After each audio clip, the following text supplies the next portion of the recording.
Выходя на заслуженный отдых, одни запираются в квартирах, другие покоряют мир. Старость – самое подходящее время для активной жизни. Простую истину на живых примерах доказывает автор проекта Илья Антонов. На экране представители почтенного возраста, которые открывают свое дело, снимаются в кино и даже совершают восхождение на Эверест. Все возможно при большом желании. Она нашла для себя такой способ, как автостоп. И в 69 лет, то есть вот за 14 лет, она уже объехала 40 стран мира. И все это автостопом. В возрасте более 60 лет она получила водительские права для того, чтобы помогать водителям, с кем она ездит автостопом в какой-то экстренной ситуации. Чтобы жить и творить хотелось всегда, нужно помнить о здоровье. О правилах напоминает врач скорой помощи Лев Волков. Соблюдение диеты и физические нагрузки – лучший способ поддержать здоровый дух в здоровом теле.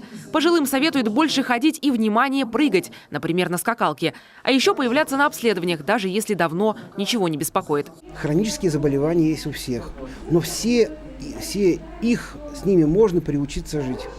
Можно подобрать правильную терапию, правильные курсы профилактического лечения, правильное санаторно-курортное лечение, правильный режим труда и отдыха, где можно стабилизировать эти хронические заболевания. Та же гипертоническая болезнь вполне нынче поддается современному лечению современными препаратами. Их только нужно подобрать.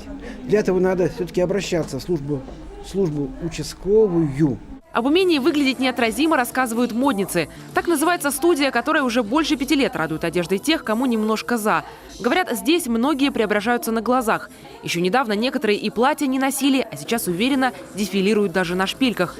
Новая коллекция «Клетка» вызвала ажиотаж, а дамы решили пополнить ряды клуба. Мы же все разные. У нас нету классической стандартной модельной внешности. Мы все обычные женщины из жизни. И поэтому мы на месте уже работаем и смотрим, что же лучше этой женщине. Одной хорошо вот это, а другой это совсем не подходит. Под занавес вечеринки танцевальный мастер-класс. Хореограф показывает движения в стиле диско 80-х. Популярный некогда хит моментально поднимает зрителей со стульев.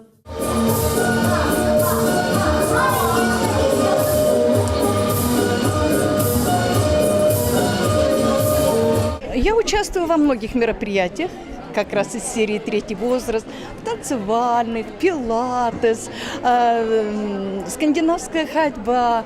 В общем, все, что мне интересно, а это много-много всяких культурных мероприятий. У нас очень дружная, тесная дружба такая. И они для нас делают все, чтобы нам жилось веселее, дружнее, и мы были здоровее.